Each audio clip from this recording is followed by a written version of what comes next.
Welcome to Lead with Clarity. This is a space for leaders who want to grow without losing themselves in the process.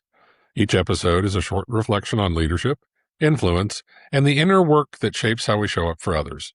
Not hype, not noise, just clear thinking for the journey of leading well. Today's episode is entitled Lead with Clarity, the Discipline of Watching. Here we go. There's a particular kind of confidence that shows up in leaders who have not yet learned to be quiet.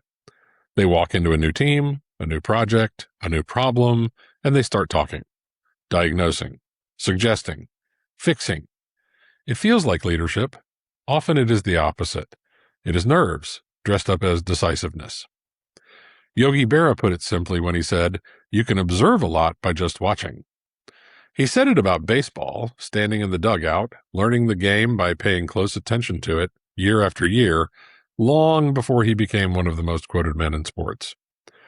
It's a strange thing for a sentence about watching a ball game to end up being one of the more useful lines in leadership, but it names something we tend to skip past on the way to action.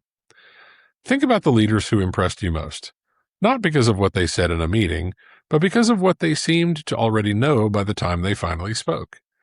They had usually done something unglamorous first. They had watched.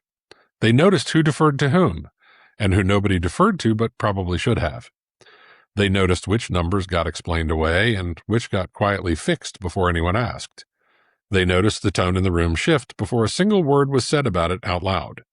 None of that comes from a status report. It comes from paying attention over time. The common misread is that watching is passive, that it is what you do while you wait for the real work to start.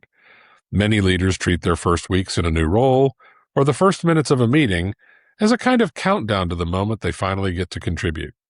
So they contribute early, often before they understand what is actually happening in front of them. It looks like initiative. It frequently costs them credibility later, when their read on the situation turns out to be wrong. Here's the reframe. Watching is the work. It is not the pause before judgment. It is the raw material judgment gets built from. A leader who observes carefully before acting is not being slow. They're being accurate, and accuracy compounds over time. The decisions that follow real observation tend to hold up under pressure because they were built on what was actually there, not on what seemed likely to be there from a distance. This is worth sitting with a little longer if you happen to be leading somewhere the tools around you keep getting faster and smarter. It has never been easier to get a summary, a transcript, a quick synthesis of what happened in a meeting you missed. None of that replaces sitting in the room and watching it unfold yourself. A transcript can tell you what was said.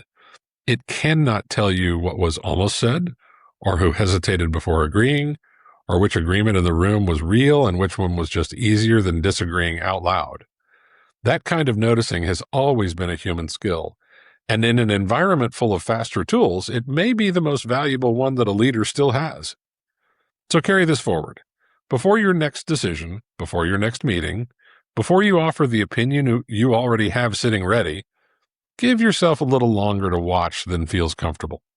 Notice what is actually happening, not what you expected to find when you walked in. Yogi Berra was talking about baseball. He was also, whether he meant to or not, describing exactly how good judgment gets built. You can observe a lot by just watching. The leaders worth following tend to have already figured that out, one quiet room at a time.